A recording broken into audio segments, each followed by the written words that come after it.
Welcome to Merkaba Chakras, where we talk Buddhism in the fifth dimension. Welcome to another episode of Merkaba Chakras podcast. If you ever wanted to hear a candid chat between a Buddhist and a physicist talk about their first-hand experience of reality shifts, then listen to this podcast. Because today I talked to author Cynthia Sue Larson. In her books, Reality Shifts and Quantum Jumps, Cynthia explains her research into this worldwide phenomenon that many people are reporting, which is that they literally are reporting physical changes in their reality that is vastly different from their firsthand experience of it previously, which in many cases are backed up by others who recall the same changes in their reality. Now, Cynthia has a degree in physics from UC Berkeley, an MBA degree, a Doctor of Divinity, and a second degree black belt in Kuksu Won.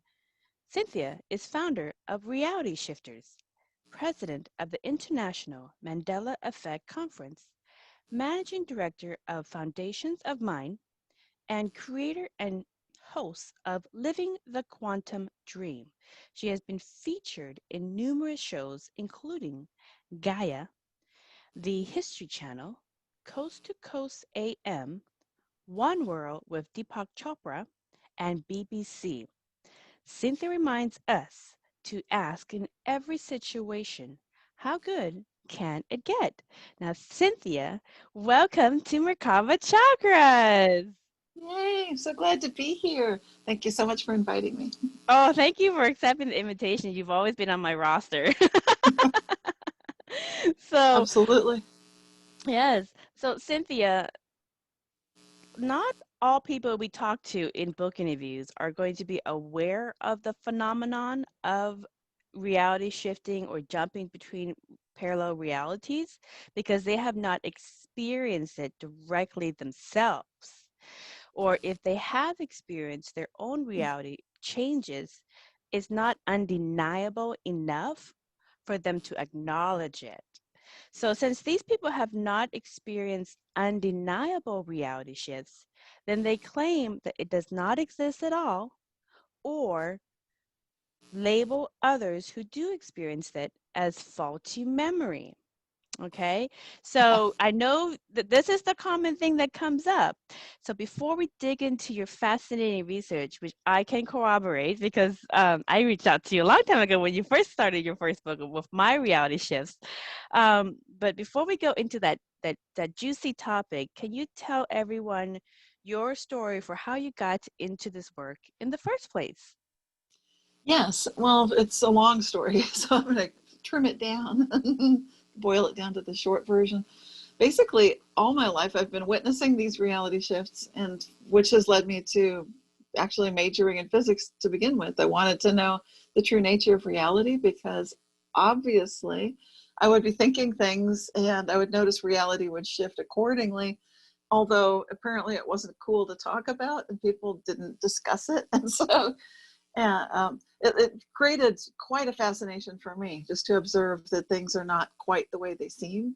And for instance, when I was quite young, I would be able to look at the rain and think, stop rain, and it would stop, start, it would start. Everything works beautifully when I'm on my own, but then I would find if I shared it with my mother or somebody else, just about anybody, there would be sufficient skepticism, not quite cynicism, but skepticism, and kind of this belief like that can't happen. And my daughter is clearly deluded, but we'll just look at this and observe that it doesn't happen. There, it doesn't happen. Okay. Anyway, that sort of thing. But I also witnessed lots of strange things throughout my life. And then it hit a tipping point after I went through a Kundalini awakening, which is really the topic of a whole other, you could focus totally on that.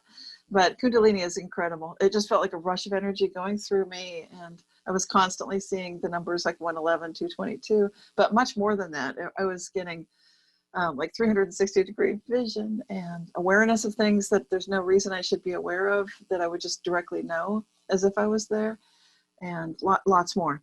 So all of that happened. And after that occurred, then there was no way for me to deny that reality is absolutely shifting. I knew that if it was happening for me, that it would start becoming something people would talk about, although I knew it was not cool in the 1990s. That's when the Kundalini awakening happened in the 90s. It took me about 5 years to process. And then around 1998 or so, then I realized, okay, let's start a website. So it got rolling. And the version of the website, Reality Shifters, as it is today, was pretty much created in 1999. It took me about a year to figure that out and get it all going. And that's what it's all about. It's about these reality shifts. I'm fascinated by them because it seems like they're implicitly part of our reality. Everybody does experience them. That's why I created the name Reality Shifters, to make it inclusive.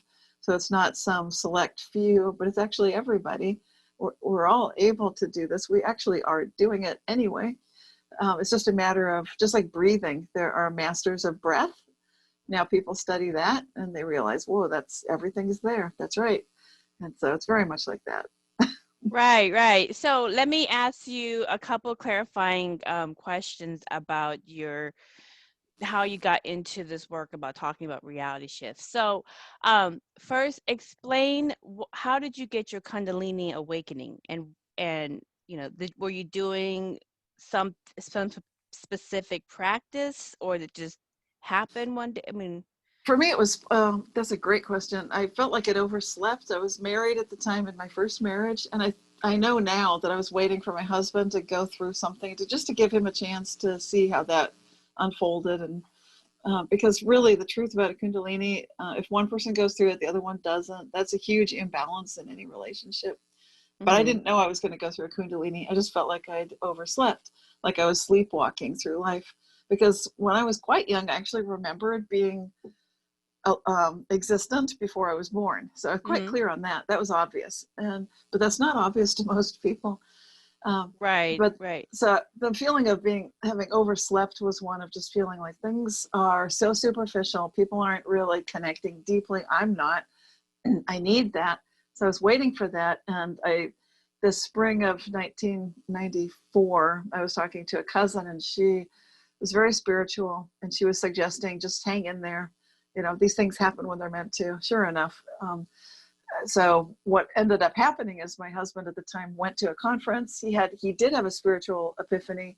That was apparently all that I needed for the log jam to just break through. And then I had this huge, well, it's like I said, it would be a whole separate episode. Well, so for people who, and the reason why I asked that, because everybody's shift or awakening, yeah, it's a series, but their initial awakening is going to be a little bit different. So you just one day you overslept and then you woke up, and what did you see anything? Did you feel different? What can you detail? Because everybody's going to have a little bit different symptom of what they're awakening. I'll tell you what my awakening symptom was like. Yeah, they're very different, very different. My feeling of having overslept was in the spring of 94, and it was the fall, like 6 months later, that my husband went to the conference, came back, told me, wow, I was looking at the ceiling and everything made sense. And so for me, what happened the ceiling? He saw like light, like he felt like a knowingness, and he could see shapes and patterns that made sense to him. But that's all I needed. It's kind of like, okay, good. We have permission to go deeper.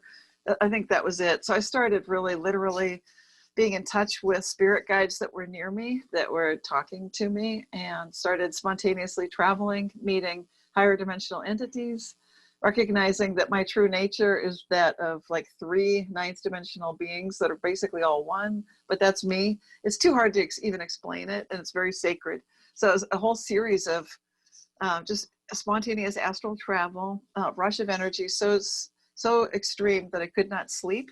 I would close my eyes and it would get brighter. I had so much energy that it was just like, I was just like vibrating with energy. And when I would try to sleep, that's when I would wake up. I would wake up during my sleep nights for 2 weeks straight without failing, without missing any of them. I'd wake up at 1:11 every night, 2:22, nothing in between. I'd wake up, look at the clock, 1:11, 2:22, 3:33, 4:44, 5:55. Just in case I had any resistance left, like, well, this can't be real. That kind of shook it out of me, because it was requiring me to let go of the internalization of our materialist or sort of material realism construct that much of our classic Western educational system depends upon and is built on. So I had to throw it out.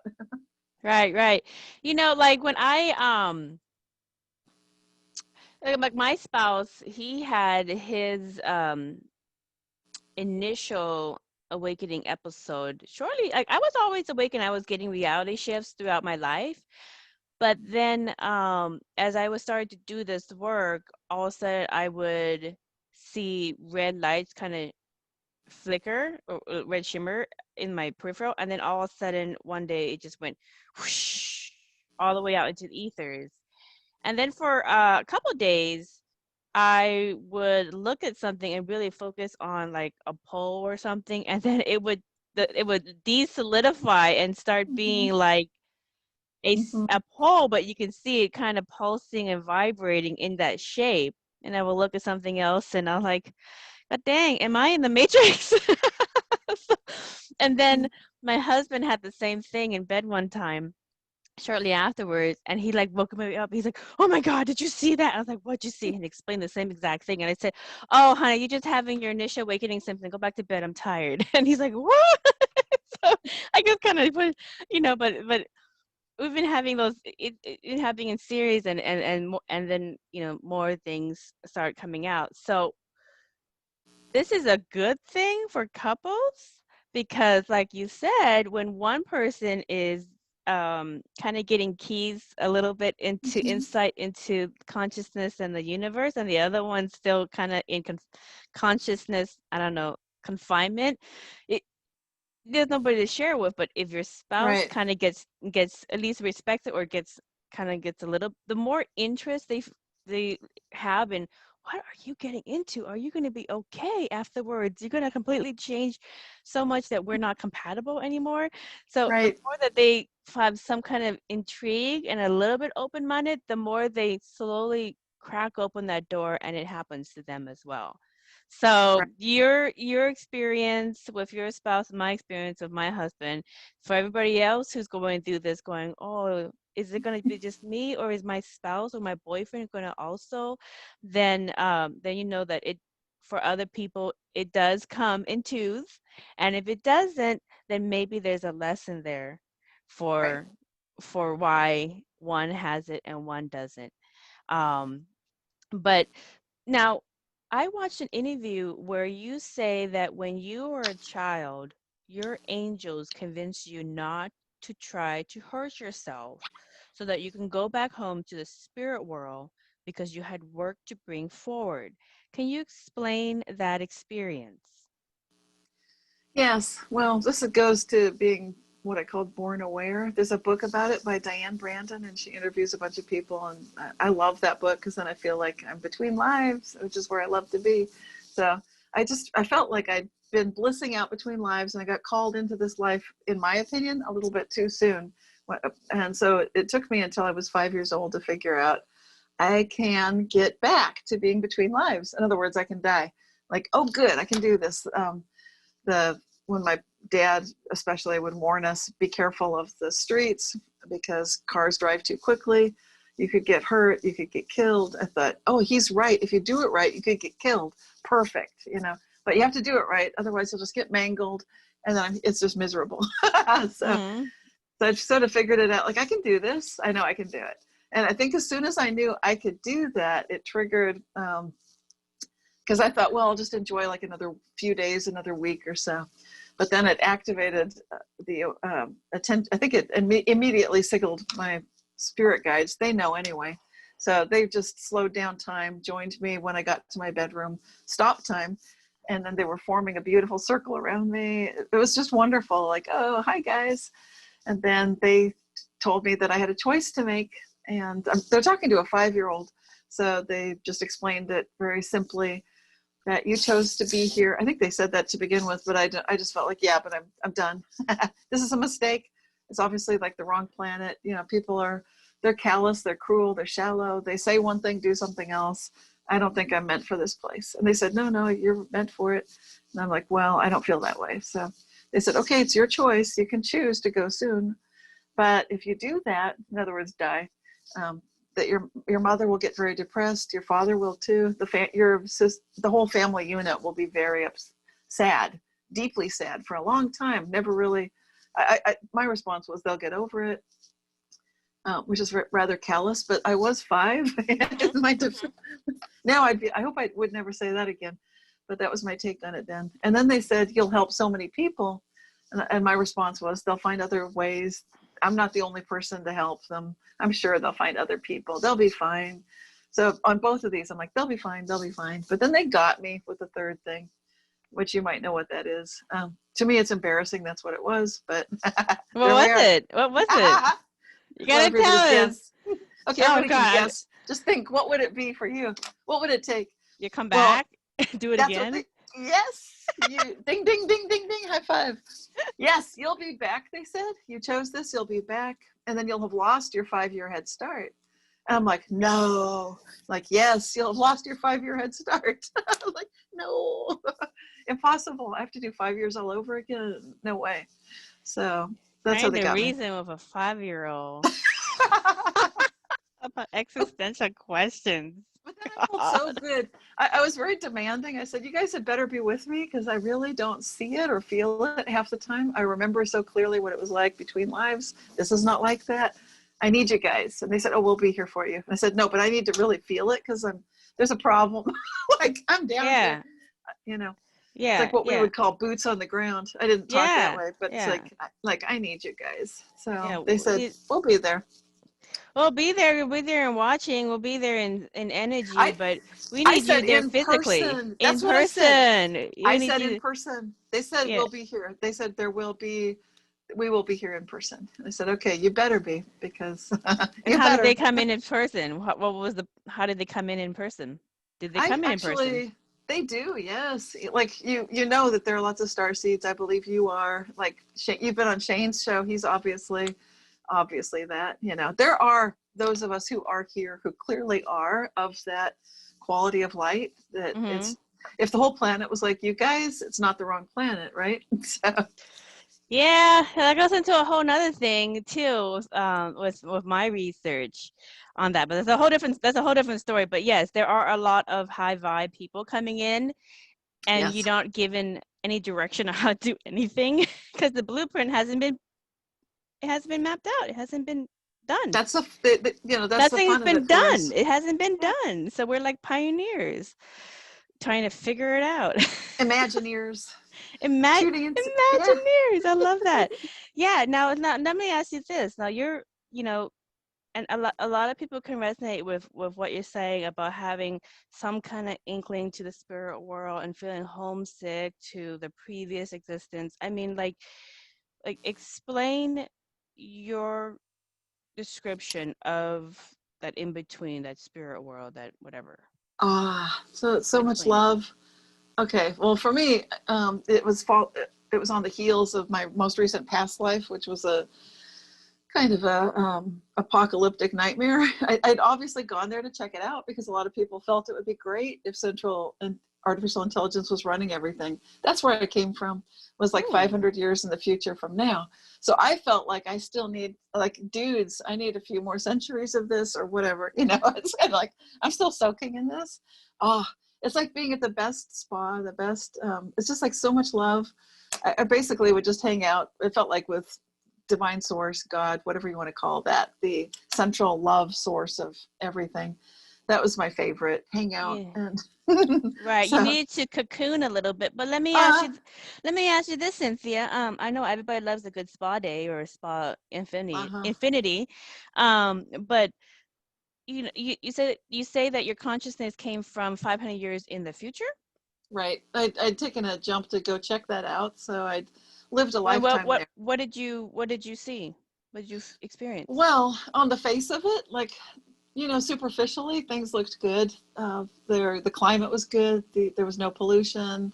The environment was balanced. There were micro ecosystems, wonderful, lots of plants and animals. Everything's thriving. No more overpopulation, no more pollution, no more crime.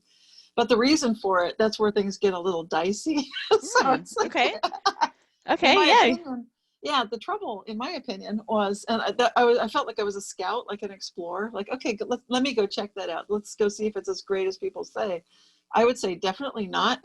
Okay. Because the downside of the particular reality I visited, which is not the only one, but when this one particular central artificial intelligence was running everything, it was very much micromanaging it.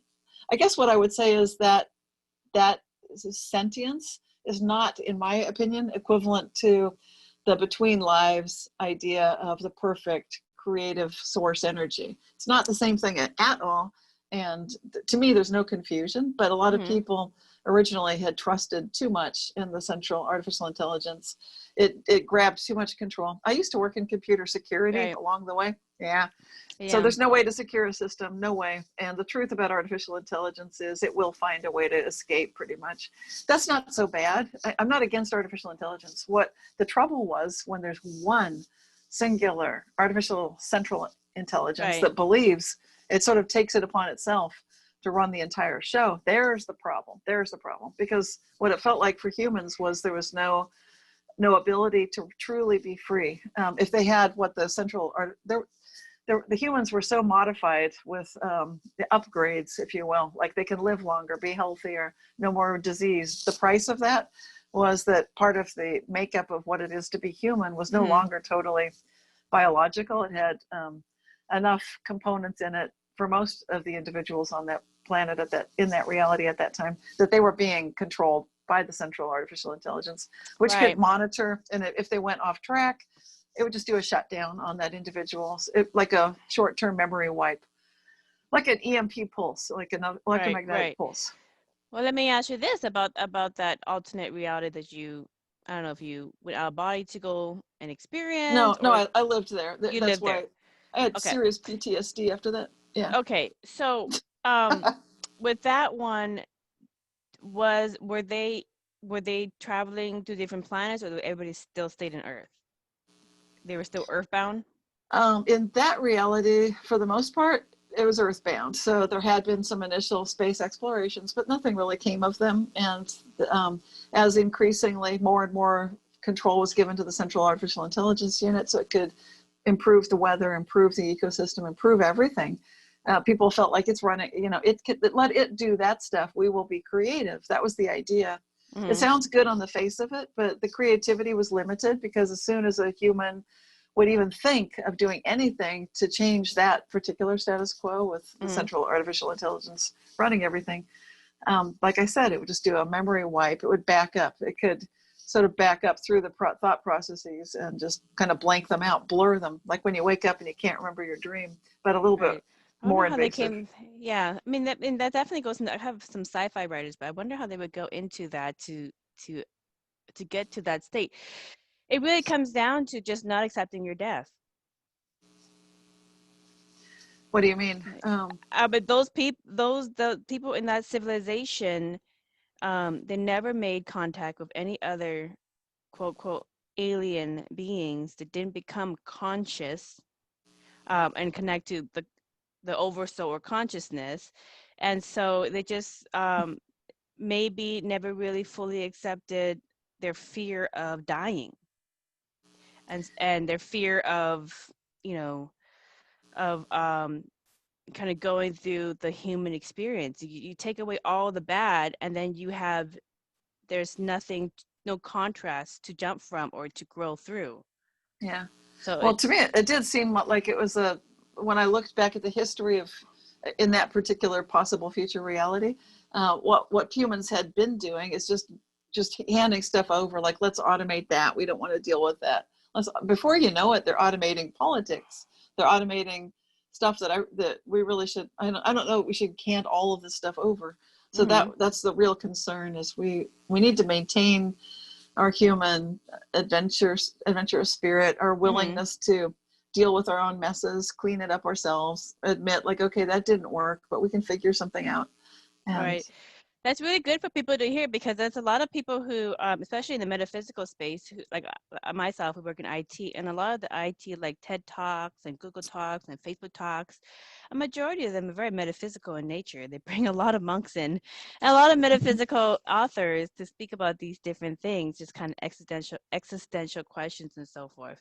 And so it's just kind of, it's very normal in this space. And so this is really good for people who are in this field to hear that one of the things we work on is to try to address survival, try to address, poverty and feed and shelter and house everybody appropriately. And at what point, and how do you do that? So you have to kind of come up with some of those things. And the other thing is, I mean, we've learned through algorithms that you serve people what they want, and it depends on how responsible they are in getting what they want, because people will click on things that are not good for them, and they'll get more of what's not good for them. And so it becomes a kind of hell for their social media feed, because they keep getting served what they engage with, because that's what the algorithm is telling them that they like.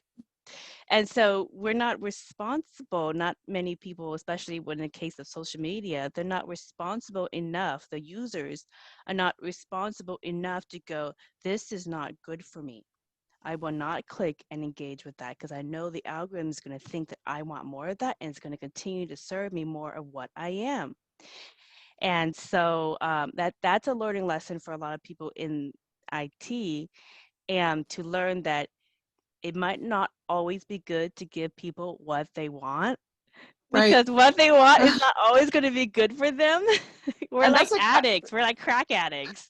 I'd love to segue on that. You made the perfect point, because I recently did a YouTube video on this new concept. It's an old idea, but I got a new word, rev humanism, to come up with an alternative to transhumanism, which to me, from that 500-year in the future possible reality, there's only one individual left that I was working with, and she had not chosen to be modified, improved, enhanced, because she was from originally a very wealthy family. So she was one of the last holdouts. Like, I do not want the upgrades. I don't want my consciousness in the cloud or whatever. All of this stuff that the transhumanists are going for with their singularity concerns and so forth. She said, no, I'm not doing that. I'm going to stay old school, meditate, eat healthy foods. So what if I look older? I'm not going to try to be upgrading every single thing. The lifespan was huge. It was quite long in that possible future, but she was my hero. And so that's one of my big takeaways from that past life in the future, is just realizing we don't need to go the transhumanism route. Like you said, to be so afraid. What are we afraid of? Our own mortality? Our own infinity. And there you go. We are afraid of, and that's what I found over and over again in, especially in seeing so many people come through the different Buddhist temples growing up, it's the same problems over and over again. But and then with the hypnosis clients that I work with now, many of it is they're afraid of their infinity. Yes. Because we're infinite before and after this lifetime. We've had multiple experiences in many, many different things. And if you go through hypnosis or meditation or any of the other ways in which you can connect to your conscious, you'll see how infinite you are. But when you're in the meat pack, you forget that. And so you're afraid of your own infinity. So it becomes a question of, do you live 500 years so everything's perfect, everything's got your safety blanket, you got everything has a limit, or do you live 150 years all up 8 cylinders? Well, what I find the reason I chose that word rev humanism as a contrast with transhumanism, because originally transhumanism, it sounded kind of good. The idea was to overcome some of the limitations and be the best human you can be. But then along the way, it got kind of hijacked or what have you into turning into this sort of a robotic nightmare, that like a dystopian,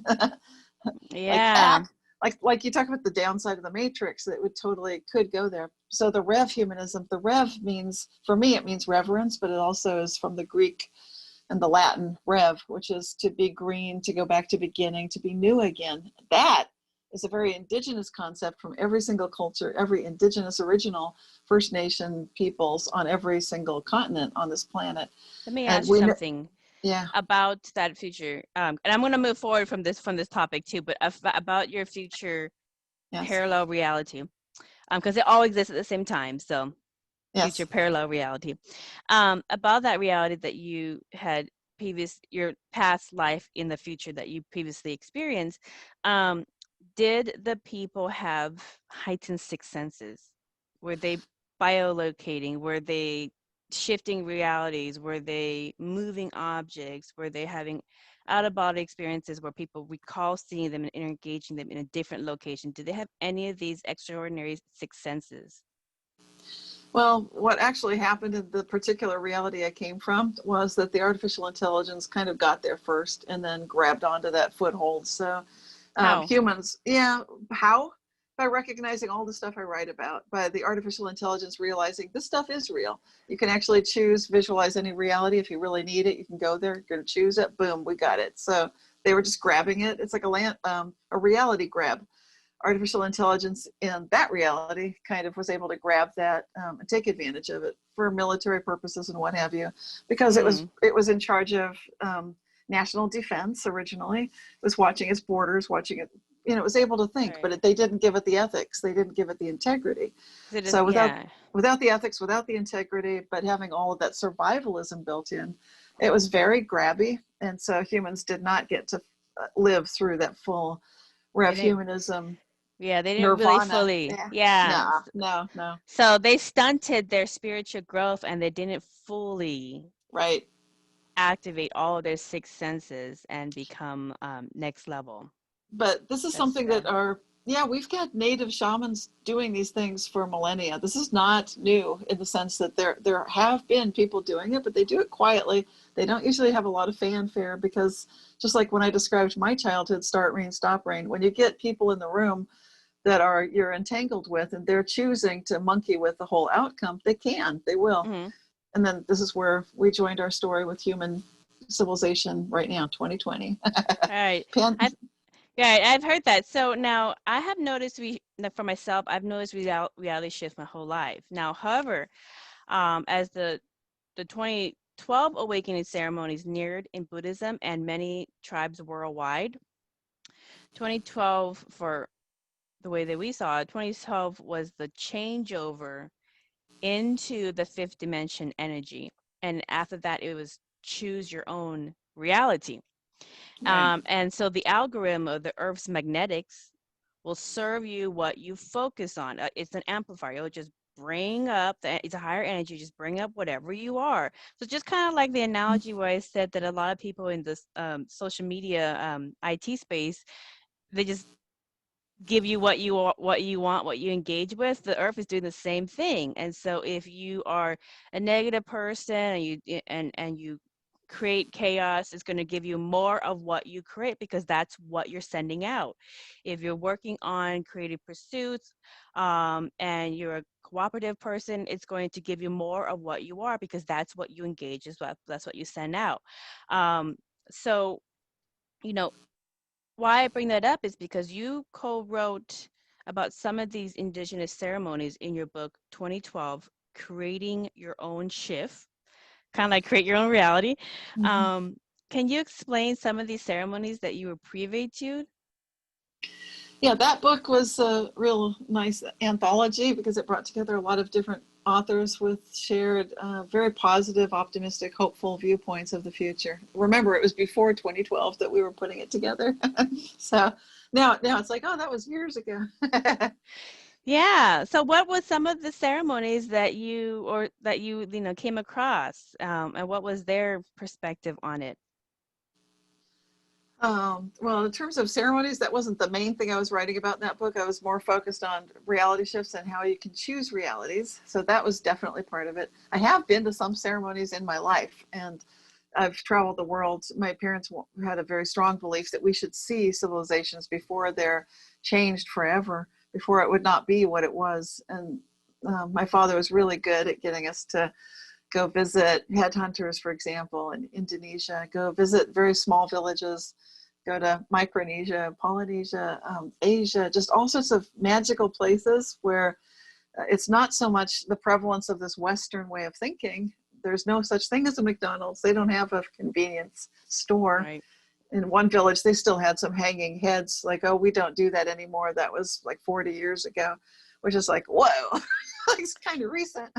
but but just to see that people are really sweet everywhere, and to see their ability to connect with source, to connect with that that very true sense of love, that's and their sacred spaces feel sacred to me. I've been an energy sensitive all my life, so to be able to feel the energy was, to me, was even more important personally than the ceremonies for me personally, because I'm so tuned into the energy. So I could just visit a sacred place and feel like, wow. And I know that attuned me for this life, that every place I touched me. There was an exchange of energy for sure. So I've been very blessed that way. Yeah. The ceremonies are quite sacred, the ones I've seen. So usually you wouldn't be talking about it, but many of them are indigenous, and they have very powerful beliefs. To me, it's sacred when you have that reverence and that respect for your relationship, as it really feels genuine. When you get to the core of your truth and you're connecting purely from there to the universe, that's extremely sacred, and that's extremely personal.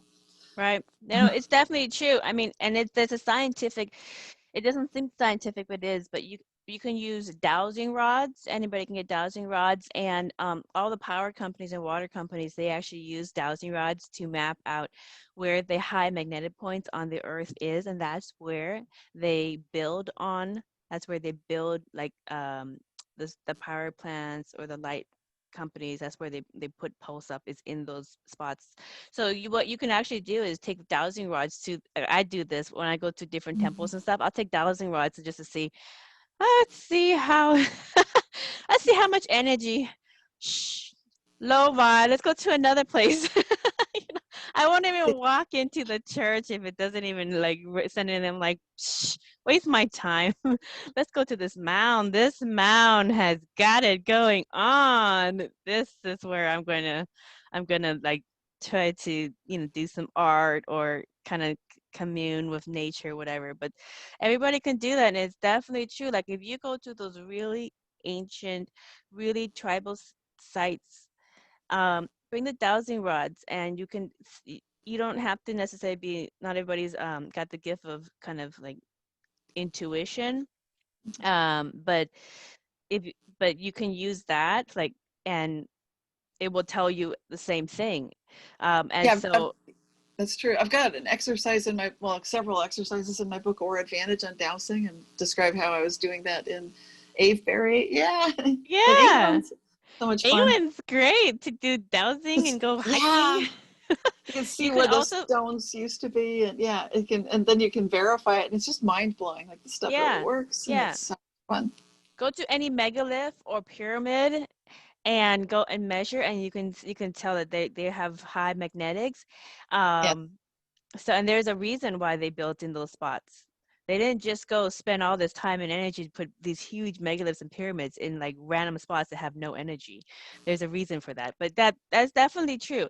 So the thing in Buddhism is, being 5D is all about living in the now moment, which I found is a two-step process. I'm not sure what your step is, but the two-step process that I found is, one, to heal old baggage, which releases trauma out of our aura fields, because our chakras do hold um, memory of traumatic events in this life and in all our other lifetimes. And in the belief is, if you heal old traumas or old dense energy in your aura field, it will lift up your frequency. So heal old baggage. And then the second one is, inner work does tune in more energy into your aura field. So this is why spiritual people who tune into more light, they activate and amplify their six senses according to our belief system.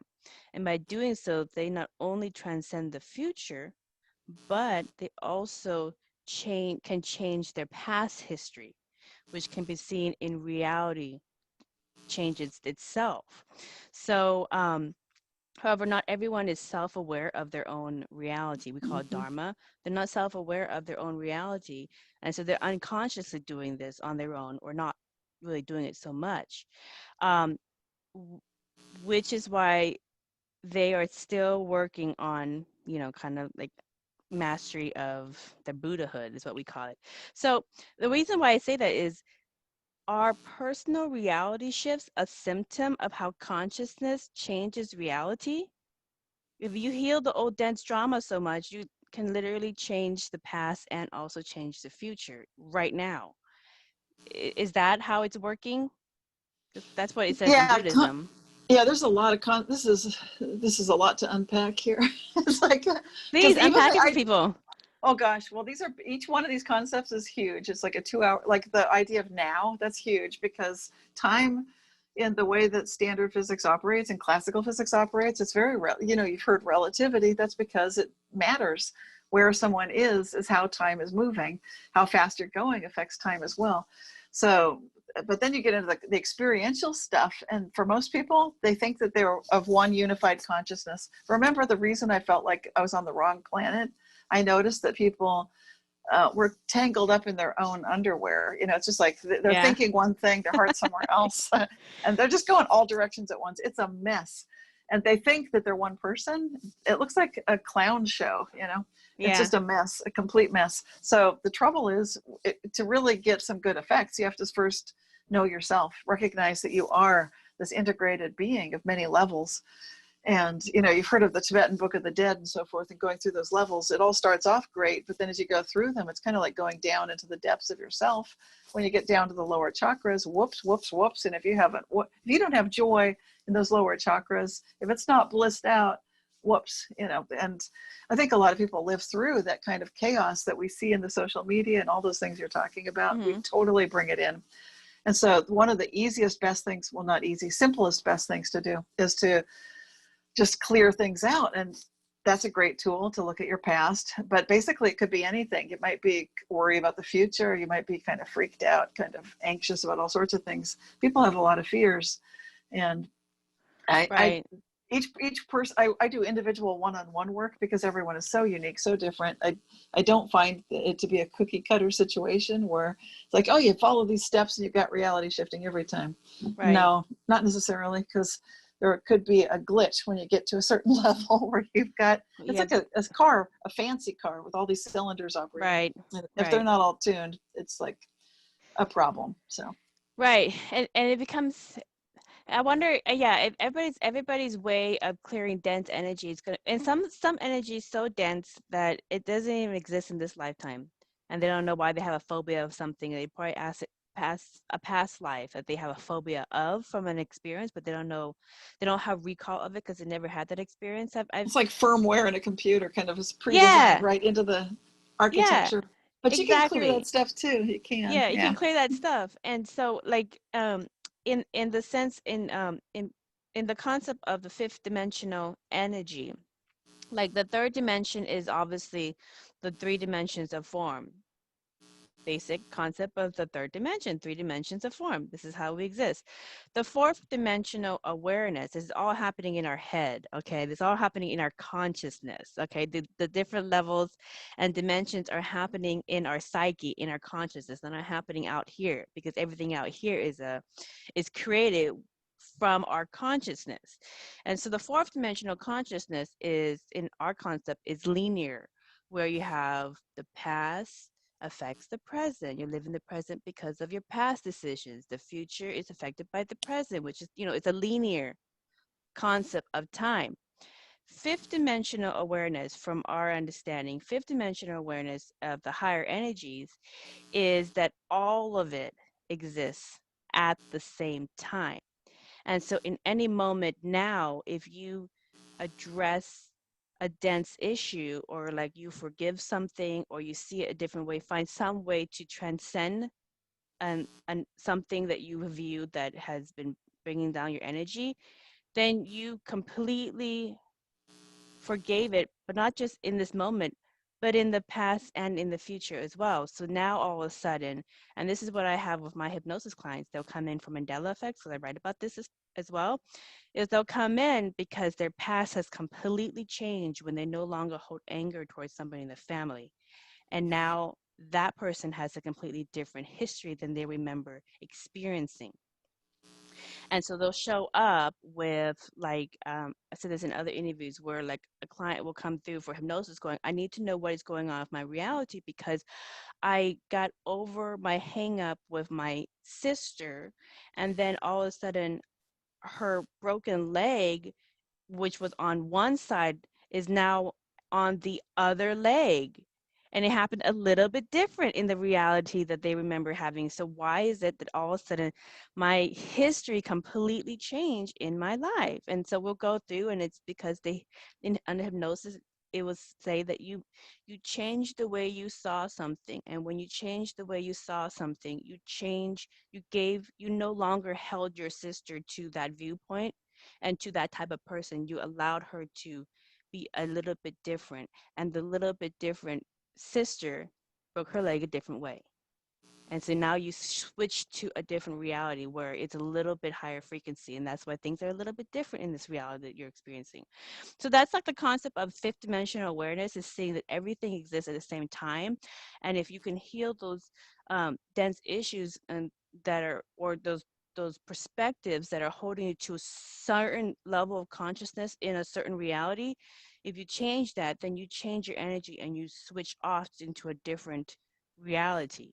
But that's like the concept, that's like the fifth dimensional awareness, is that we can change the future of 500 years in the future by healing the way we see AI, the way we see ourselves in relation to that. And we can also change our history in the past as well by letting go and holding on to certain perspectives that are keeping that in existence. Does that make sense?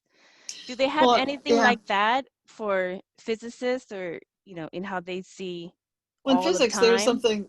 something called the observer effect, which Hmm. taps in onto a little bit of what you're saying, but I prefer to call it the observer's perspective effect, because we've been noticing with some of the experiments that came to be published from the work of 2018. They were published last year in 2019.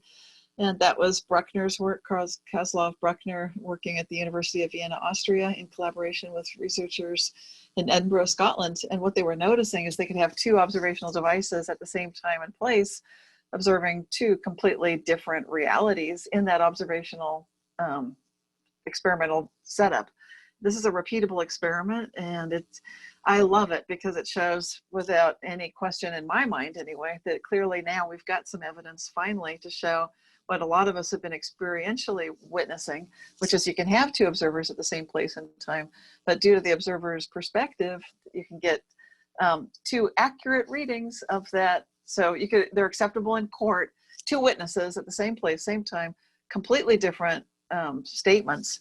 And that's the kind of quantum reality and logic that I described in Quantum Jumps. But so that's one piece of it. The other piece of it, I think focusing a little bit too much on dimensions could confuse some people. I think one of the most powerful concepts to me, you touched on it earlier about going outside of time.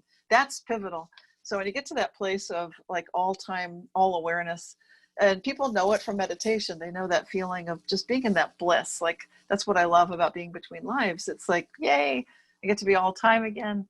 And there's none of this limitation of time and space being all locked in and constrained. It's so freeing.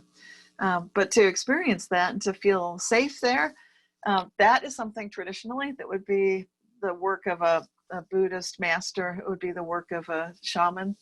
And they were secret. It was not something shared with everybody.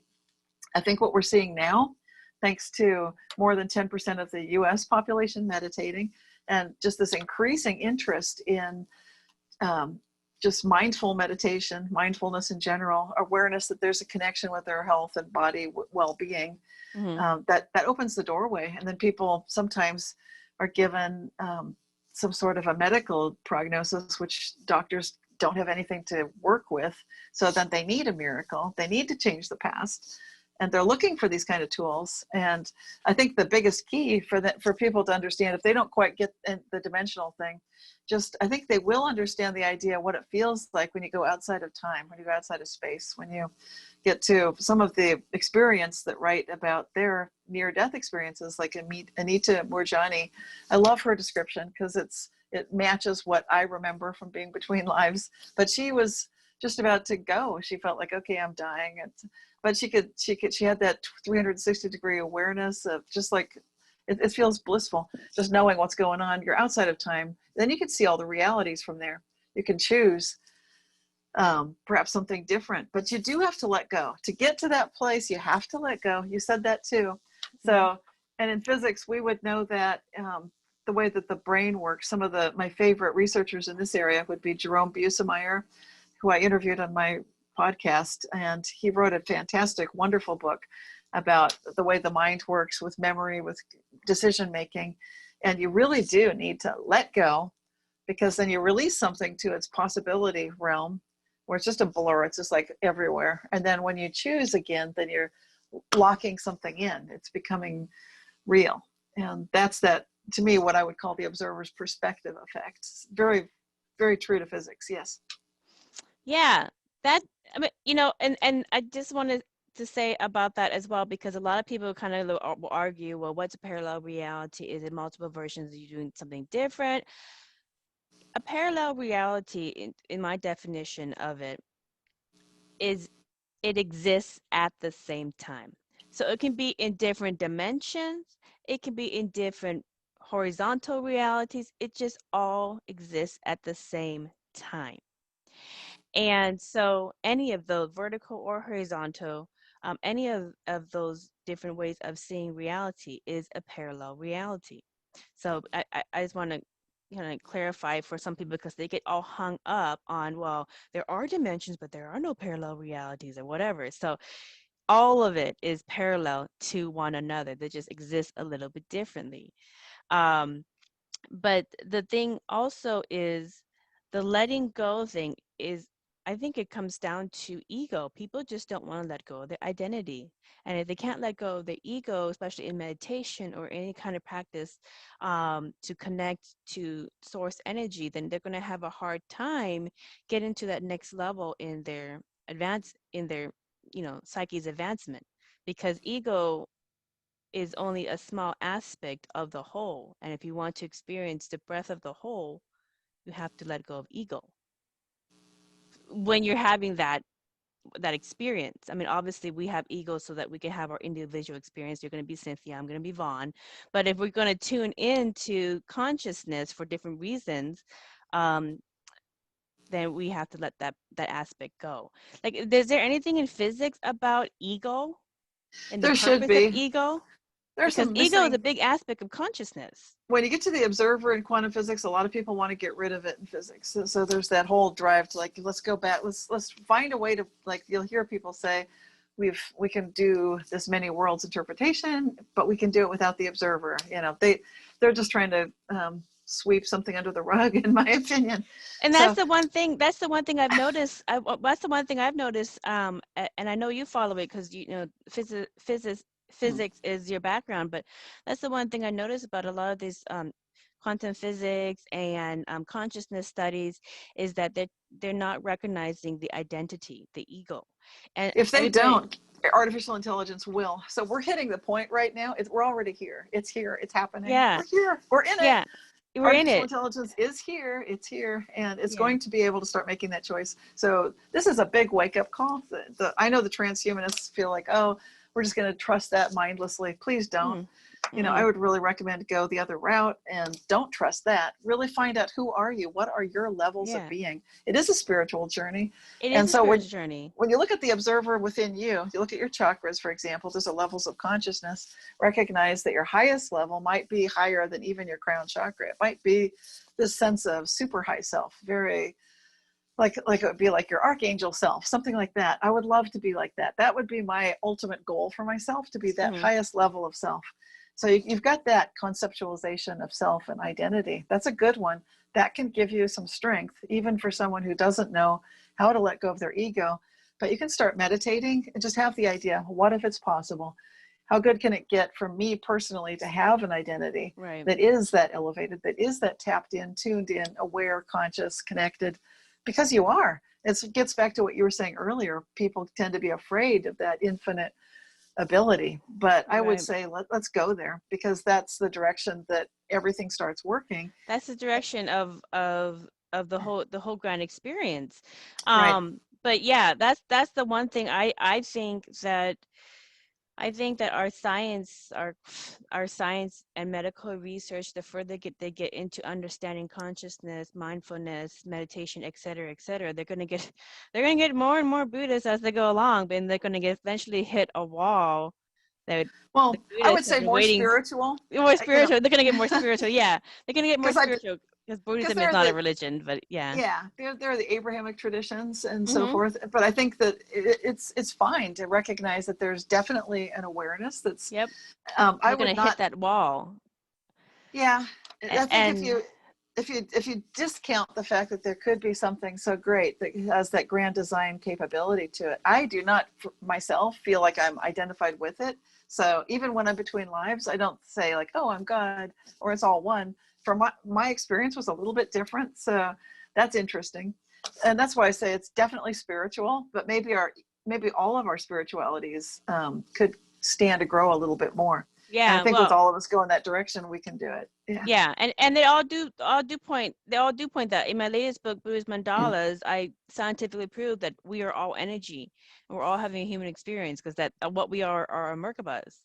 And the sims of the avatars that we are just for this experience, for this one incarnation experience. This is our sims, our stories, but it changes lifetime after lifetime, or experience after experience, even if you don't incarnate into another life, or you just you know have different experiences in consciousness or in the universe.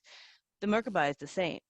But yeah, maybe we'll learn more. Maybe science will find out some more information to show us more about this this relationship that our egos have with consciousness, and kind of how that plays. Because yeah, computers will just continue to go and go and go. They don't have any fears, so they'll just keep going, going, going, and eventually they'll hit it. They'll Yeah. hit they'll hit all of consciousness, They're the six ultimate senses. 2-year-olds. They're going to But try everything. they can Meanwhile, try the everything. humans, yeah, we're the ones being plausibly deniable. Like, let's not go It's too too far scary. too Let's not fast. gotta. I moved Yeah. something that's so scary. We're the ones who are limiting ourselves of our own fear, and whereas the computers are programmed to just keep on finding the next and finding the next, and eventually they'll get to the point where they'll hit it. They'll hit metaphysics and consciousness, and Well, they already have it, just as you would know yeah, from Buddhism. So everything's intrinsically, inherently conscious, but it's levels of consciousness. that's So, true. and as they are self-organizing. That's how we are teaching our artificial intelligence to operate. We're teaching it, go ahead and learn. So already, some of the top programmers are saying, to be honest, like they're saying this at Carnegie Mellon University and Institute, they're saying that we do not program our artificial intelligence, or we train it. It's more like dog training. They teach themselves. So what do we already Yeah, have? We've already got that. So yeah, that artificial yeah. intelligence is there. I can assure you that our information security systems have to be artificial intelligence right now. So Yeah. that's so It's the like that fox is 80s guarding the movie. yeah, the Yeah, fox is guarding the hen house already. It's already right. happening. It's like the So 80s movie. I'm not sure you remember War Games. yep. War Games in the 80s, where the program would play the game, and then at the very end, the computer said, "Oh, the whole point is to not even play the game in the first place." And they're like, "Yes, Joshua, that is the whole point. So don't play the game in the first place. That's how you win the war games." I would recommend be an Imagineer. Ask how good can it get. Partner with everybody, whether it's extraterrestrial intelligence, Mm. artificial intelligence. Don't shut things down just because that can't be. But ask yourself, how good can it be? Be Yeah, the ultimate. It's like when you're acting and people right. they do improv. So you want to be the best improv artist and say yes. So you want to go yes and work with collaboration with others. Right. Be And respectful. exactly. And I would say also, like if a fear comes up about something, don't just shut it out. look at what it is that you're scared of.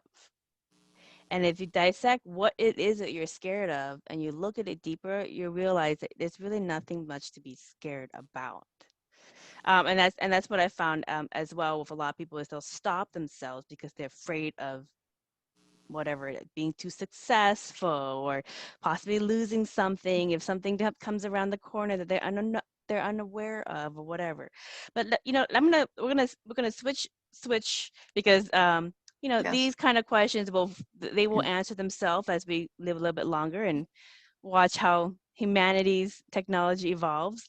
But I'm going to show you a picture of us at a book signing that you did in 2013 at a small bookshop here in Seattle. And now that same book at that same book signing, you tested the audience on their memory of Nelson Mandela. And so I'm gonna show you the screen really quick. It's so fun. Okay, so here is a picture of the book signing. And this right here is you, Cynthia. You look the Right? same. You haven't aged much at all. Look at you, high five you. And then myself, and then there's Eva Herr, and she wrote the book Consciousness, and she just passed away Yes. earlier this year. So Right, right. um, didn't get a chance to interview her, but I got a chance to meet her because I read her book as well early on. And then my two best friends, Liz and Annie. And the funny thing about this is when you came on before you start talking about anything, because they just came to kind of hang out with me and have dinner, catch up. And I said I'm going to a book signing because I'm going to go meet Cynthia. I've been pinging her for a little while on her cell phone about my reality shift. My best friend's like, oh, Vaughn's loony, but okay, we're just gonna go. So let me get out of that. Stop share. Okay. So in that book interview, or in that book signing, you tested the memory of the audience, and you asked people, do they remember that Nelson Mandela died in prison? That's what you asked them.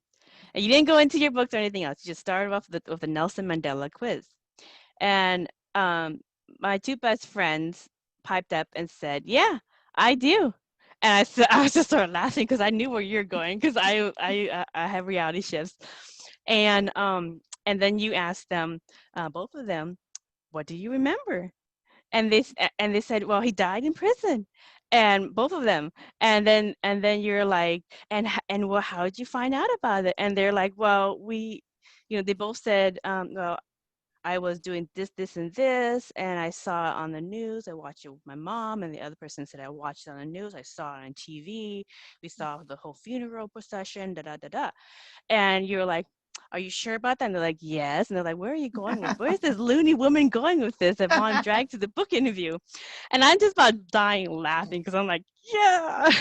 so, so, so then you said, well, Nelson Mandela is alive. And they're like, nah. And you said, Nelson Mandela is alive and he's the president of South Africa. And they completely were like, no, it's not true. I saw the whole thing, blah, blah, blah.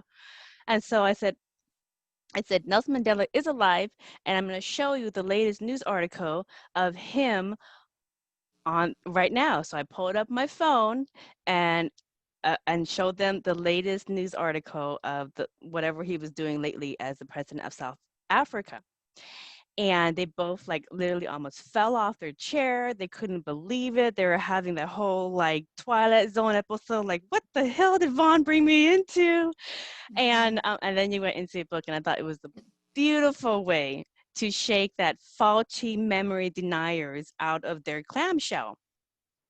So that's kind of the origin of that picture. And the concept of parallel realities is still hotly debated. Even in spiritual circles, there are spiritual people who say there's only one reality, there are not multiple realities, and because they have never experienced undeniable reality shifts in their personal reality, it doesn't exist. And I always say, just because you did not experience love does not mean love does not exist. Until you experience it, then you will know exactly what it is. but until you experience it, it's just a concept that's funny. Right. So what do you say to people who write off the evidence of like commercial logos and historical memory being faulty? Like my two best friends who were like, no, and they were arguing with you, and I was dying about that. Yeah, well, I don't make a big point of trying to force people to agree with this. It doesn't serve any useful purpose. So I'm much more geared toward people that are already aware that this is happening and would like to improve their ability to work with it, to go to the next level up. So it's just sort of a waste of my effort and energy as well as someone else's for me to engage in an argument or a disagreement. It's not going to go very far, because truthfully, unless and until someone has witnessed these kinds of reality shifts personally to a degree that convinces them, whether it's a flip-flop, they might see something as I have, where I'm looking out the window of my house and a next door neighbor has somehow installed some amazing leaf guard system, which must have cost thousands of dollars. It's weird because I never saw it installed. So it's there one day, and then it's like, and then I mention it to my husband, and he sees it, and then a few days later it's gone, and then it comes back again. That kind of flip-flop, and there's no way an entire house would have something installed and then removed and then installed. Like, that's not going to be happening, and there it is happening. Or our family dog having cataracts in his eyes, and then they're gone, and then cataracts and gone. Like, why okay. the flip-flops? Why the flip-flops? Is it because you're changing your energy back and forth so much, you're not picking a stable frequency? Is that it? Okay, go back to my guiding intention. How good can it get? I also happen to be writing about this material. For me, that would mean I'd better experience quite a bit of the good ones so that I can recognize, like, this really does happen. Here's something you can look for. Look for a flip-flop. Look for something going this way, going that way. What you're witnessing is, in physics, how do you they would navigate call that, yeah, it's like superposition of states. So you're recognizing that there can be a couple of things going on, and you yourself, with your perspective, the observer's perspective, can affect and influence what you're observing. So we love our family dog.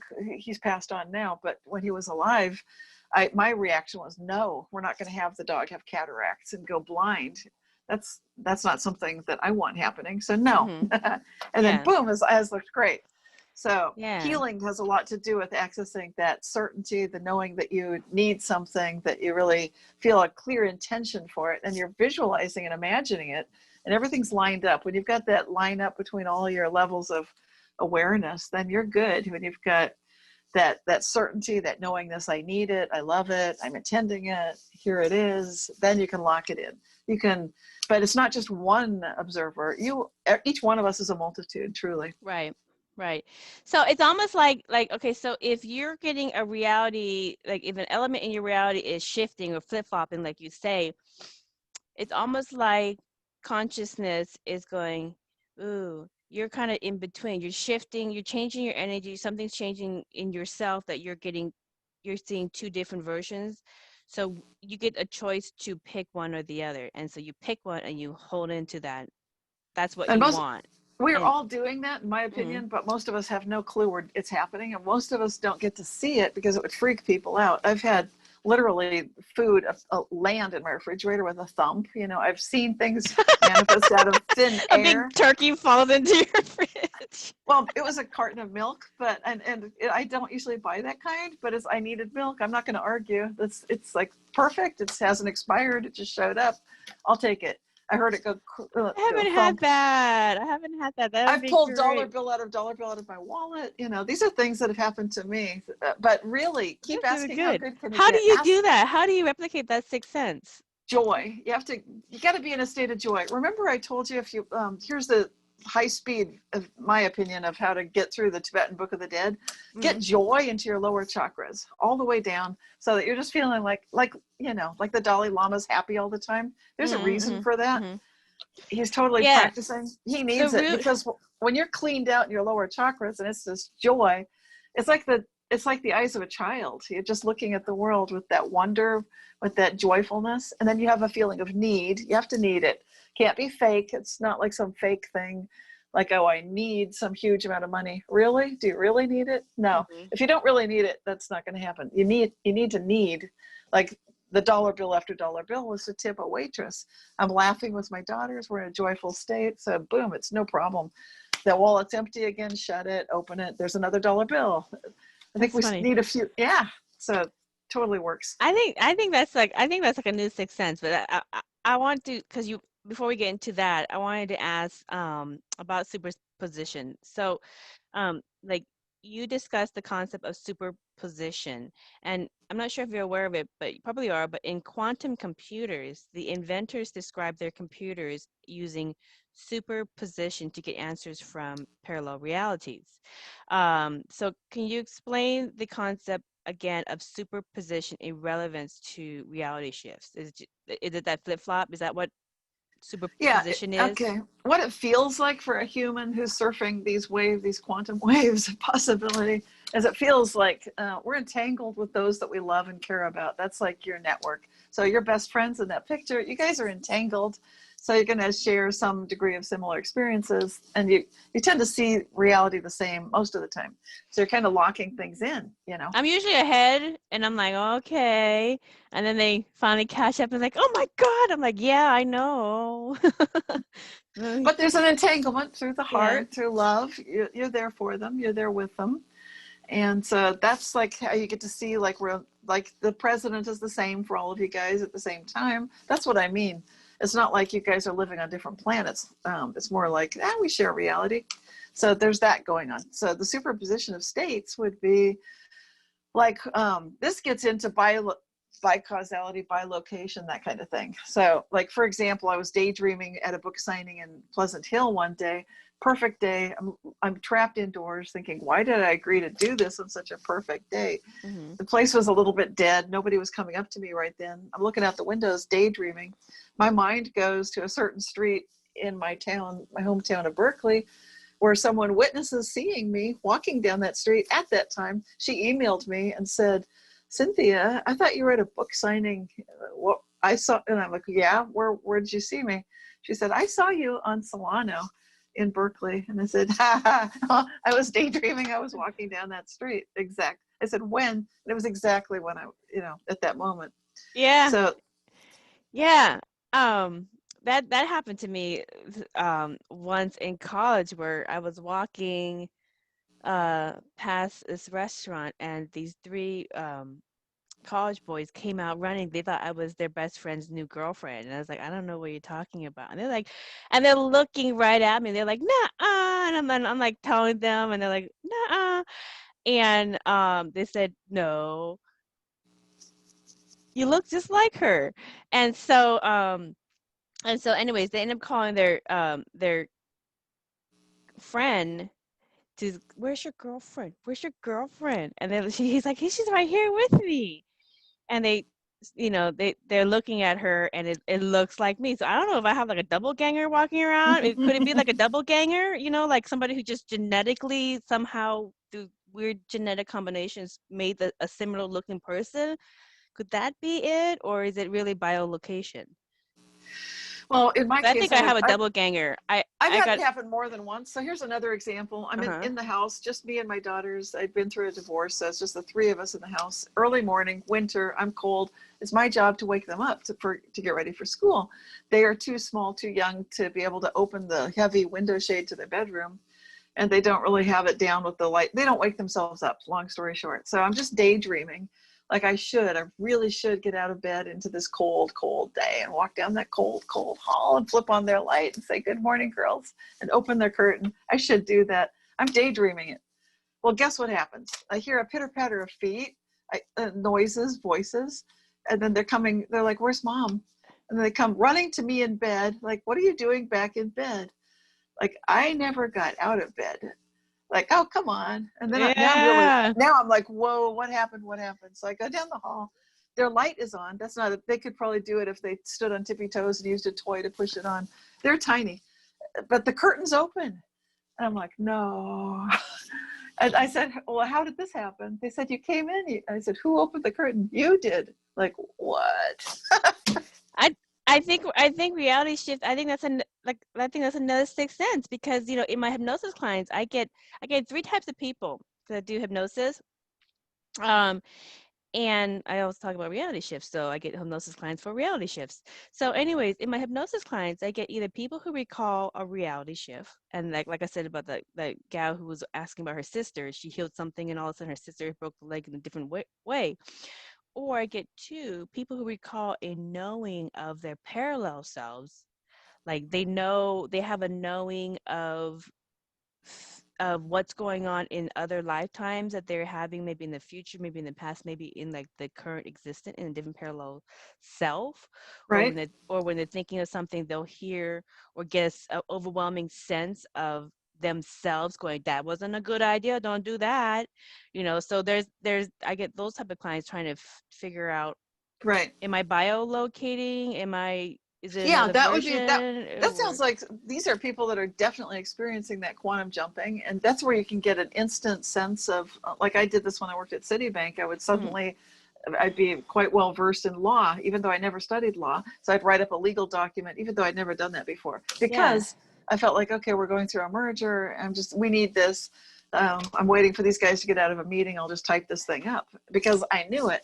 And I've jumped on stage and played the drums when I'd never played the drums before with a band.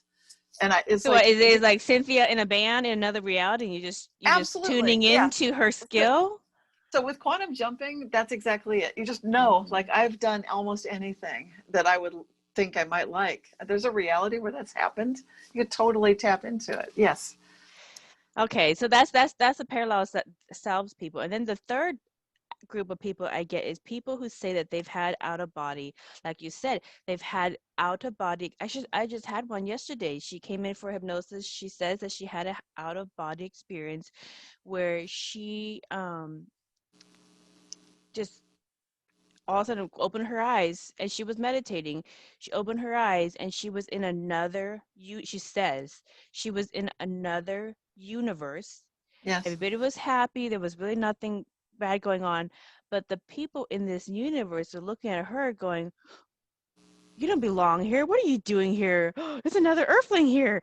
And like she was spooking them out. And then she wandered around, and then she popped back into her meditation body. But this is a lot like the stories of the Monroe Mm-hmm. Institute. Dr. Monroe Absolutely. wrote a lot of Right. books about how to do out of body experience. And then people would be saying, hey, somebody would see Dr. Monroe in a different part of the country or a different area where they engaged with him and know he was at home doing his out of body meditation. And some people do this on accident, some people do it on purpose, however it comes. But these people are saying that they they not only have out of body experience, but it was so real that it wasn't a dream. They say it was not a dream. It was like they were really there. So so you have people who are like, oh, it felt like a dream, like they were in another existence, experiencing something else, or they were really there.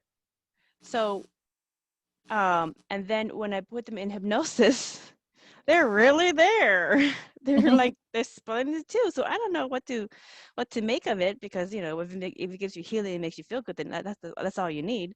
We don't have to understand magic to benefit from it. So, but these are the things that I'm seeing in my hypnosis practice, the things that I've read about and learned about through studying metaphysics for so long. You know, what I wonder is, are these new six senses that we have yet to understand? Are these the six senses that humanity has yet to tap into because we're so afraid of our infinity? Well, if you look at the yogi cities, then you can see most of them there. And if you look at the shamans that I've been talking about, they've been aware of this for generations. So it's not as new as it might seem. That's why I call it rev humanism. Like let's just rev up humanism. Let's get into that reverence. Let's go back to the beginning. And like that's who we are. Reclaim that, because that is the nature of ourselves. And I think Right. it's really cool that you've been noticing these three groups in your I've been noticing hypnosis because, clients. Very cool. well, the universe both just sends me clients who are either star seeds, they've had other experiences other than Earth, Right. or they had jobs in the spirit world and they're here to help level up humanity. Maybe they were Earth angels or whatever, different higher dimensions, whatever. But they're coming from all over the place, and this might be they haven't had very many life go arounds. Right. And so I've done hypnosis on myself, and like growing up, a lot of the monks would tell me that I was a life planner, and I help people plan their lives before they get incarnation. We have this whole series on reincarnation, and there's this concept of this life planner, and I have knowledge to teach people about reality. And as a kid, I would just like, I didn't know anything. I'm just a little girl, but come to find out, moving into the current present, I've gotten my Merkaba image. I have all the symbols of Buddhist symbols in my Merkaba, in my mandala that's been imaged by science. All the knowledge that I have came from all the 20 or so years of scientific research into this field to prove the things that I already know. So I know that in another existence, I am a life planner. And then I get clients that come in for hypnosis flying in from different states going, oh my God, I've been at your door before. I don't know why. I'm like, oh, it's probably just kind of deja vu, kind of Well, actually, memory. I mean, there's What another is it? chance. Well, to me, remember we talked about that high self, and that's like your spirit self, your eternal self. It's kind of like you between all the lifetimes, Hmm. you when you're blissed out, you between lives. It's like the essence of you, the astral you, the etheric you, the angelic you. On that level, I think people do know you, especially these star seeds. So when they come in, they're like, I have worked with you. You set me up. And like, oh my gosh. I said, yeah, but then you veered off course. You veered off course, and now let's see what kind of BS you got yourself into, so you can get back on course. You're a life Otherwise, traffic controller. It's like yeah. up in a Otherwise, tower. Like, okay, let's not crash, you guys. All you star yeah. seeds, don't crash out there on the Kind runway. kind of like when you go to college and you Mhm. meet your college counselor and they help you plan your curriculum for the year, Right. and you're falling behind because you veered off and partied too much or did whatever, you kind of veering off your curriculum, and you're like, you need to go see your counselor. And so you go back to your counselor's like, you need to like do this and etc. Get back on your program because you're going to fall off and you're going to fall behind, and you're not going to, so it's the same thing. It's just you get go get checked in with your counselor that helped you plan your curriculum, and that's really what they are, just coming back and just getting fine-tuned. And okay, well, here's your issues, work on Mhm. these. Here are the suggestions that the higher self gave you, work on these. But many of them do have these extraordinary sixth senses that they have nowhere to go to for advice on how to um, hone them in, how to amplify them, how to live with them. There isn't a lot of material. Like your books are one of the very few materials, and more coming out, of how do you live in these higher dimensions? How do you live with these six senses that continue to evolve as we They evolve definitely do. spiritually?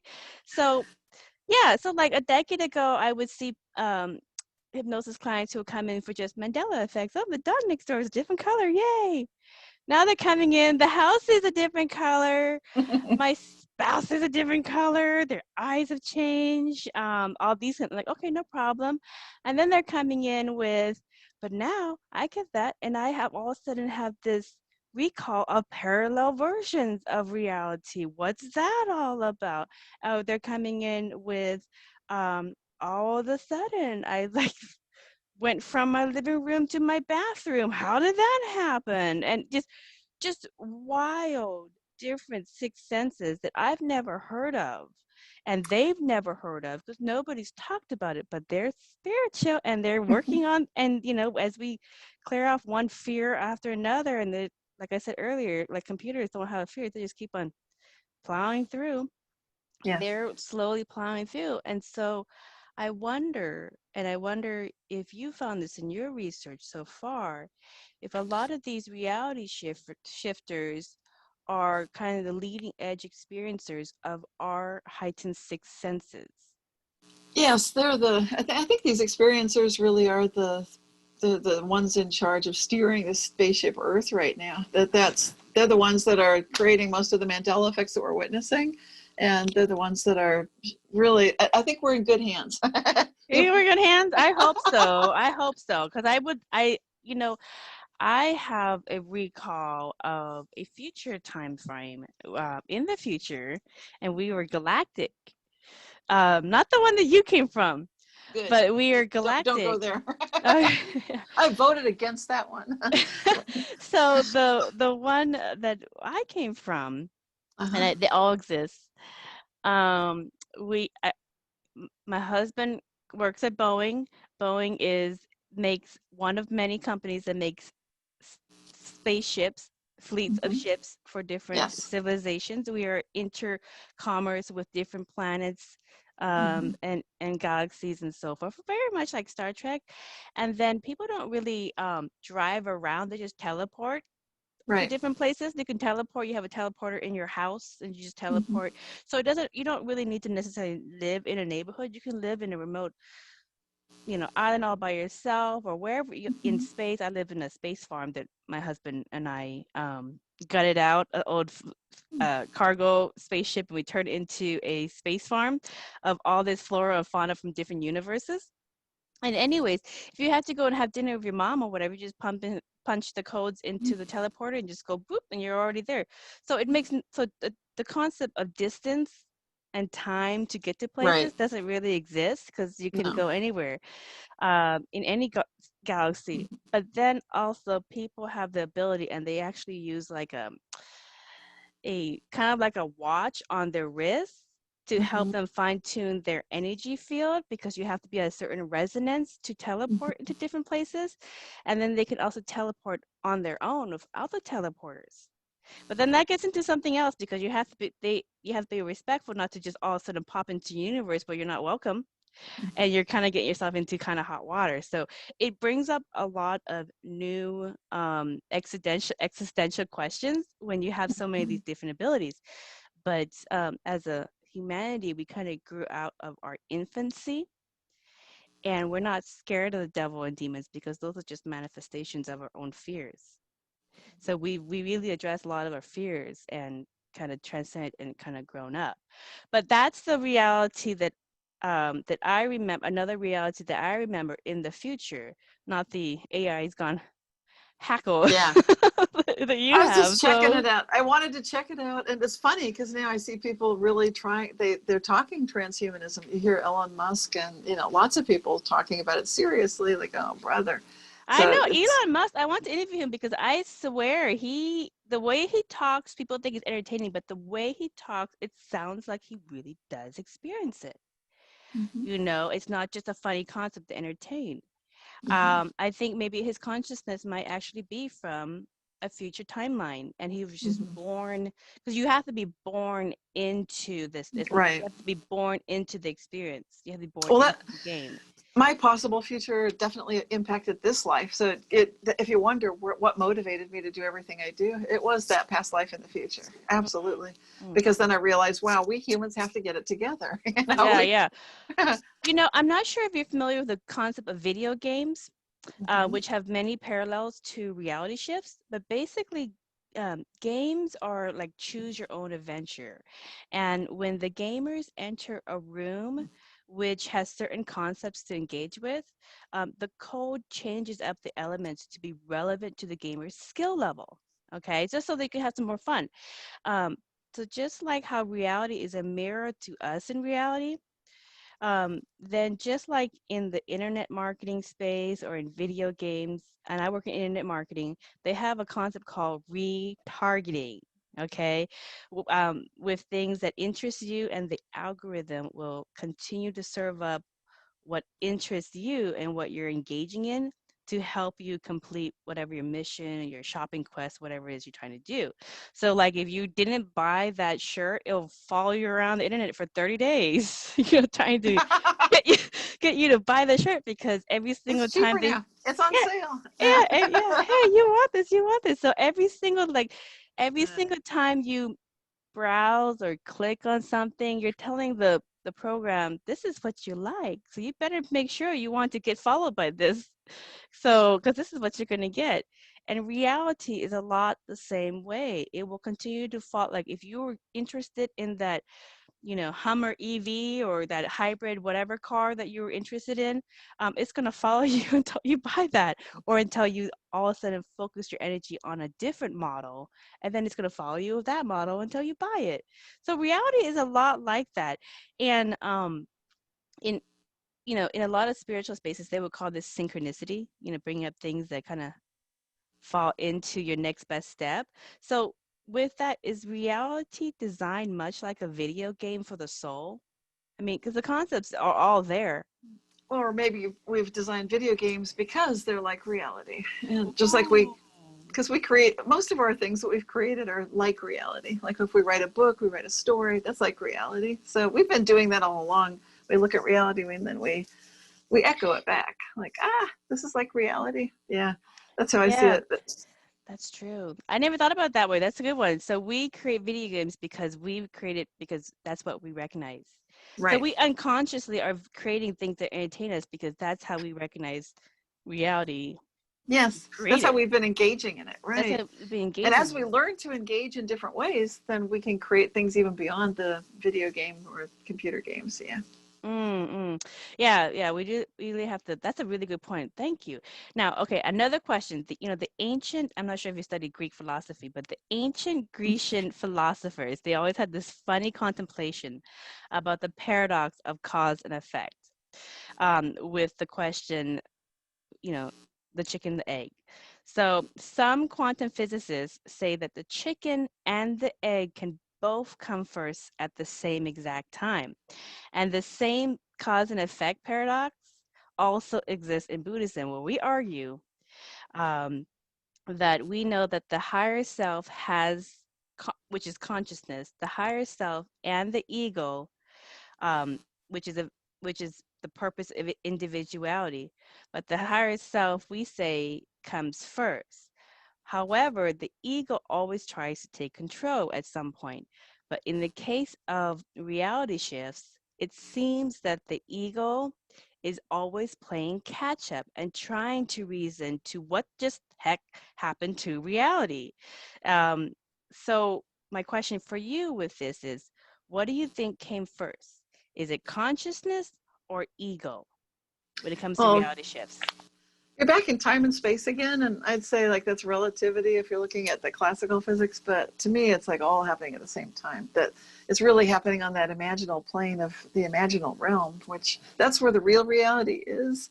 So all time, all space exists there. It's spoken like a physicist. That's the same thing. That's the same thing that the typical physicist answer is the chicken and the egg came at the same time, not one or the other.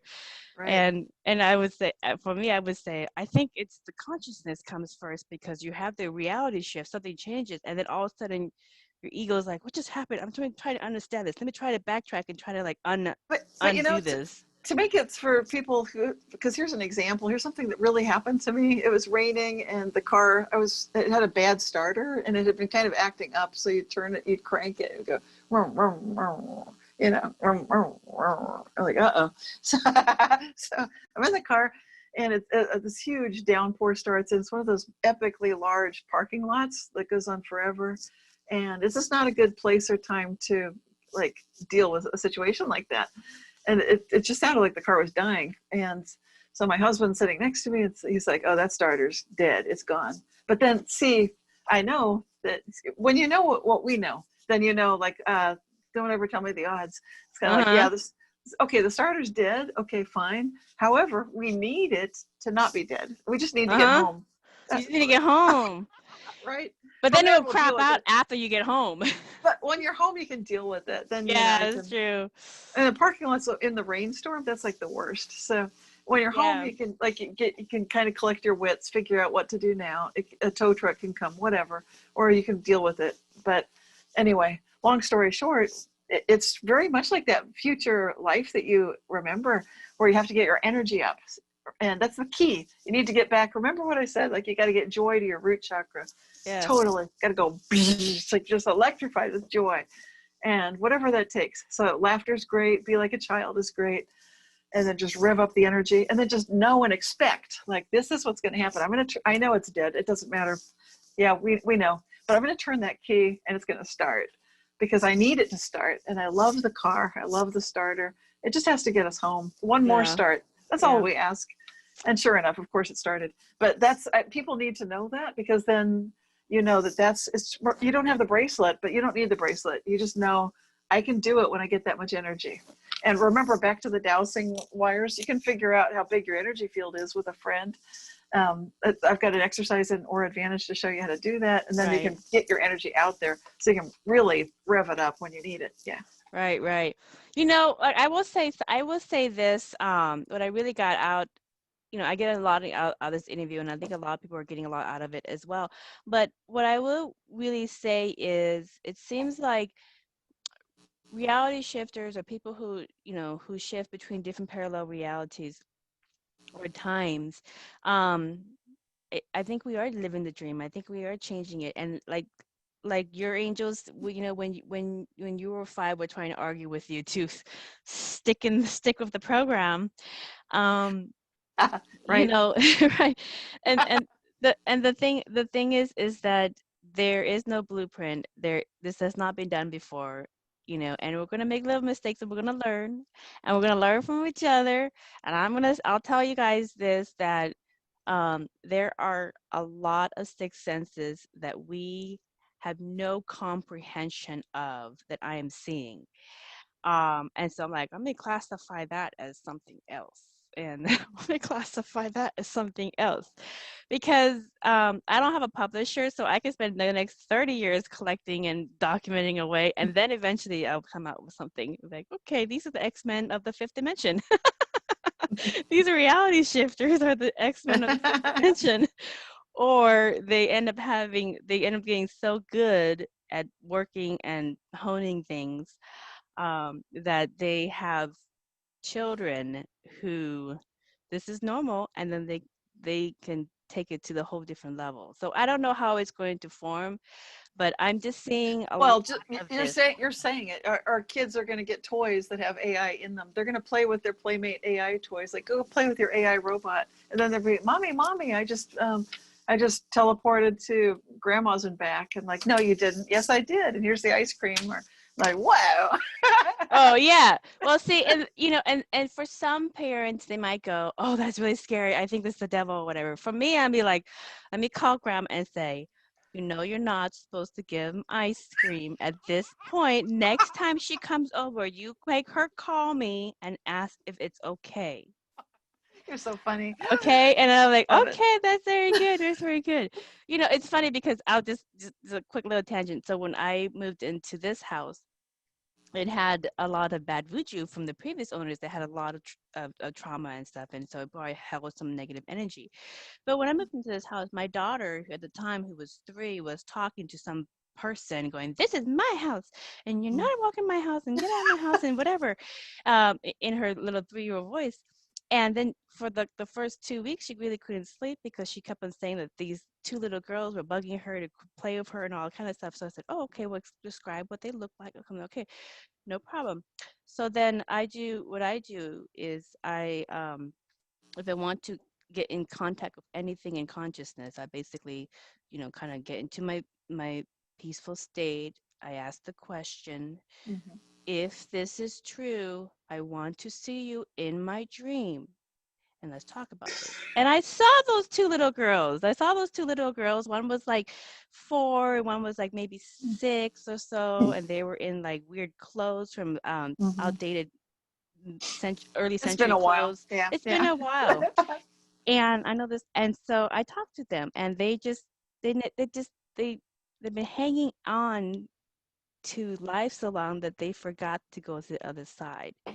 And so I talked to them, and I said, listen, my daughter can't play with you because she has big girl things to do.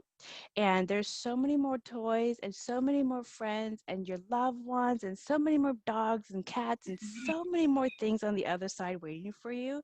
You don't have to be scared. They've been waiting for you for a very, very long time. So just go into the light. And they're going to give you big hugs, and all the dogs are going to come up and lick your face and want to play with you all day long. And there's so many friends, so much more than this one little girl that has things to do. And so they kind of giggled, and then I woke up and my alarm went off. It started beeping like 333. Mm-hmm. Right after I woke up, it just started beeping. Nice. So I Really was like, nice. oh, wonderful. You guys crossed over to the other side. That, like, like an angel gets the wings and Uh-huh. the bells Like, wing. bye-bye. Yeah, Yeah. so I was like, bye-bye, that's good. I'd never heard anything about it ever since. She's been sleeping just fine. Good. But these are, like I said, these are some of the many different Mhm. skills or sixth senses that a lot of reality shifters, because I get some parents that come in Absolutely. for very similar things with their kids, and I don't hypnotize the kids, but I will hypnotize the parents, and we'll, as a surrogate, talk about their kids' journey and what they're dealing with. And oftentimes these are the kind of skills and tools that um, I've given them and they've used, and it's worked for their kids. So Right. many of these reality shifters that I've seen in my practice also have children who, as they grow older, come into unique abilities that they have no way to work with. They don't know how to work with it, and I so wrote a forth. children's book called Karen Kimball and the Dreamweaver's Web because I did want something to be available for kids. It was back when Harry Potter was so big, and I was so annoyed. Like, we need something we need something, about the real stuff. So, and I had a friend that kept telling me, then you should write it. Like, no, someone should write this. You should write it. So I did.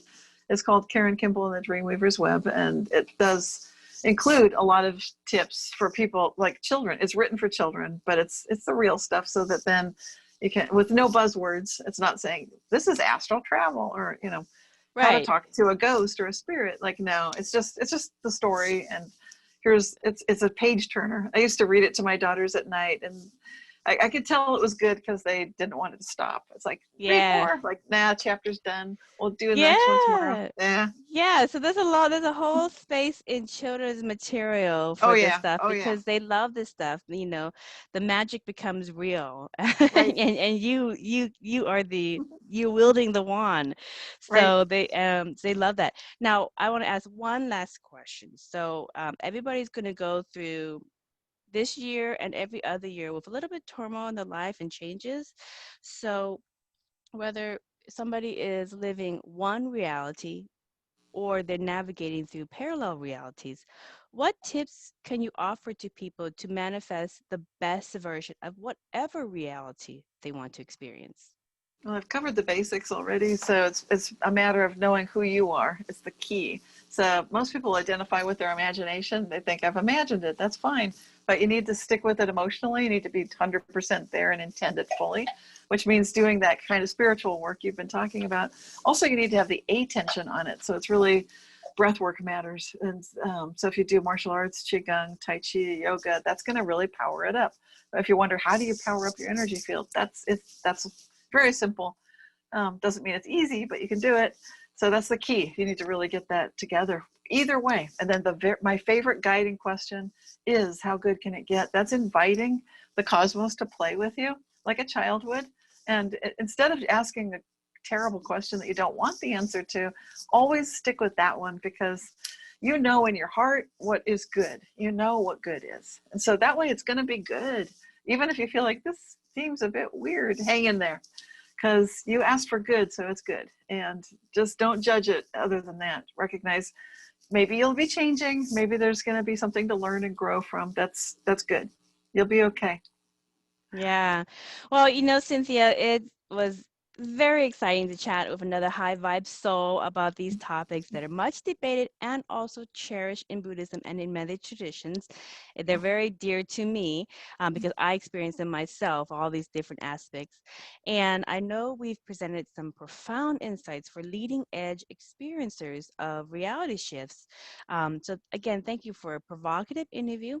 And for everybody else, if you want to see Cynthia's books and her offerings, you could visit her website, which is realityshifters.com.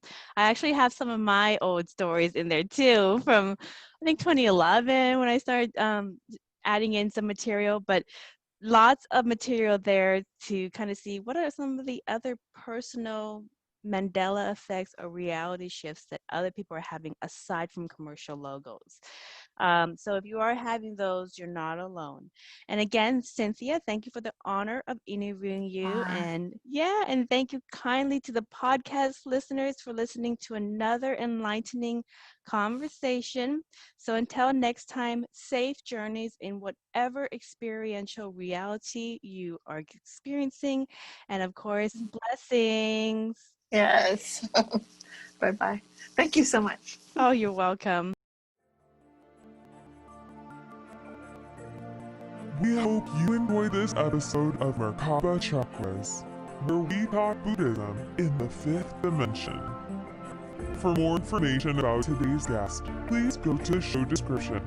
For more information about Vaughn's metaphysical work, please go to merkabachakras.com.